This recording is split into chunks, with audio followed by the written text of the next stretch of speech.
I'm Marta Waller. I'm here with Dr. Joe Haraszti. Time for a little chat. Yes. And in the never-ending saga of Lindsey Lohan, she may get out early, according to TMZ, from her 90-day stay at UCLA.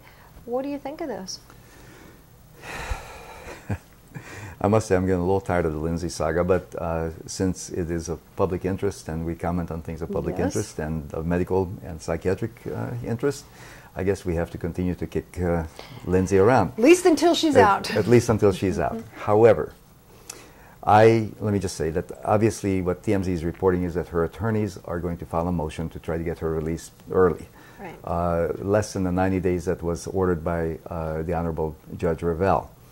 Now, since that time, I understand that Judge Revel has recused herself because the prosecution has brought it to her attention that the Honorable Judge Revel had made unilateral contacts with various agencies, especially when she was about to be sent to, before she was sent to UCLA, which is improper for the judge to do unless she shares that information with both parties, with both the defense and the prosecution. She did not do that, so hence there was a room for the prosecutor, Debbie Myers, to say that she needed to be removed. So Judge Revel recused herself, to her credit, and I understand that Eldon Fox has taken over. Now, Eldon Fox is also in the Beverly Hills court, and he has a reputation for being very tough on chemical dependency issues. I mean tough in a good sense. He understands that chemical dependency is a deadly disease, drug addiction is a deadly disease, alcoholism is a deadly disease, and that you cannot treat that by being soft on people who have the problem and who have also run afoul of the law. In other words, a person who has had so many false starts and false attempts at recovery, as Ms. Lohan had, she really does need for someone to put their foot down and say, look, Ms. Lohan, if you want to live long on this earth, you must come face to face with your addiction. We must break through your denial. You must allow us to break through your denial, or something to break through your denial, because otherwise you're going to die. It's as simple as that. You know, Judge Revel apparently had contacted the owners of Morningside down in Newport Beach, and that's where all the talk about Lindsey Lohan going to Morningside came from, and that was the discussion about the improper activities. So she wound up in UCLA anyway. And my question to you would be, if for some reason she was granted an early release from this program and allowed to participate in outpatient recovery, and her mother has said she wants her to go to New York and get away from California completely, which would not change her probation, but would certainly make it more difficult to enforce. What would this do to her chances for true recovery? I kind of look at it as this sort of this lost child who is constantly in some sort of trouble, and it makes me wonder if this would be sort of a lost last chance to save this girl. No, Marta, I totally agree with you. I think we have a golden opportunity to impose some limits on Lindsey Lohan, you know, the state of California, the court system, and so forth. I think this is about a last-ditch attempt to make sure that she has the opportunity to face up to her demons and to face up to her addiction. If she's allowed to leave prematurely, the message is going to send to her is that, hey, I can get away with whatever, I can do what I want, I can always manipulate the system. I've got my parents wrapped around my little finger, I've got my attorney wrapped around my little finger, I even had the previous judge wrapped around my little finger, so I can do anything I want. That is not exactly the message that she needs to hear. She's a woman child who has never really grown up. She has had parents who have had their own selfish interest and put their own selfish interests first, not her well-being as a child, as a developing young person. I feel that her parents have put their own fame, their own narcissistic needs ahead of that of Lindsey. And this has hurt her tremendously. And I think much of her inner pain and her drug addiction is related to this.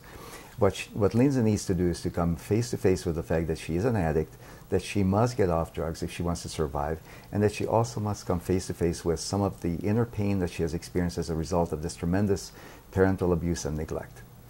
We talk about parental abuse and neglect go into a little more depth. Her mother's the one, is the source for this information, saying that Lindsey doesn't have the kind of drug addiction that perhaps was believed when she was admitted to to UCLA, that it isn't nearly as severe as they thought it was, and that her problems aren't that severe. And you talk about parental neglect. When someone is admitted to this kind of rehab, how much separation from the outside world should they have, and does that include parents? Yes, but first of all, for a chemical dependency program to be successful, I firmly believe that there should be an initial period where there should be no contact or very limited contact with the outside world, and especially with parents and other people who have perhaps been a negative influence.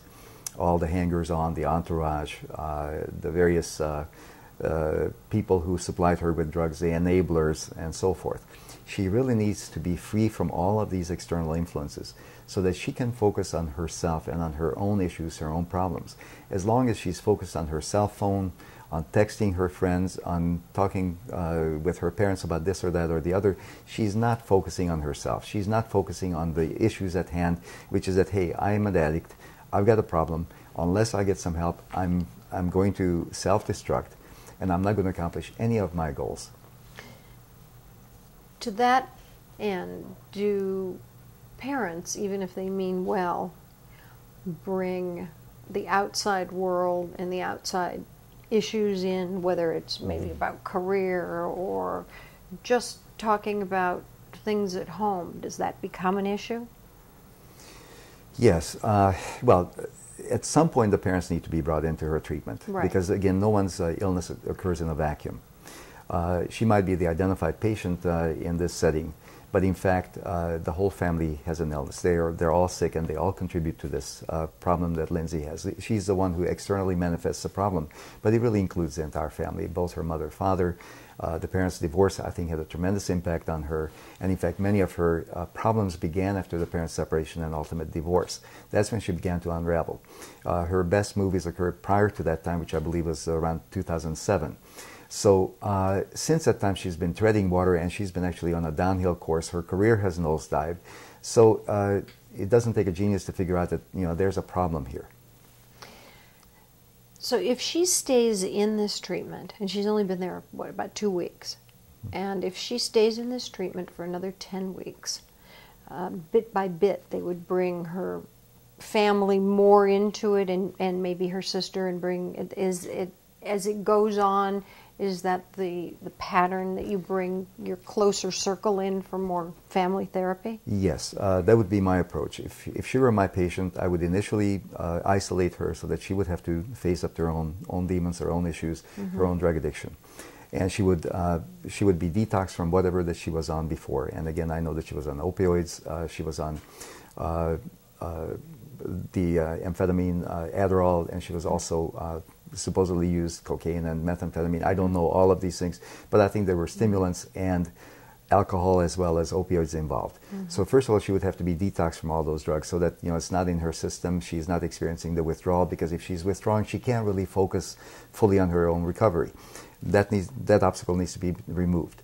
Once she's beginning to think more clearly, and again, this recovery time takes at least 3 to 4 weeks and even longer for a person to start thinking rationally and clearly about things, where they are not just primarily focused on cravings for the drugs and wanting to get their next fix. Up to that point, no matter how motivated she seems or no matter how motivated she sounds, her ultimate goal is to get high again. So and this takes anywhere from 4 to 6 weeks after, you know, a significant drug addiction, which she has had. So it's only after about 4 to 6 weeks that you can begin to work on the real issues, which is, what do I want to do with the rest of my life? How did I become the person I've become?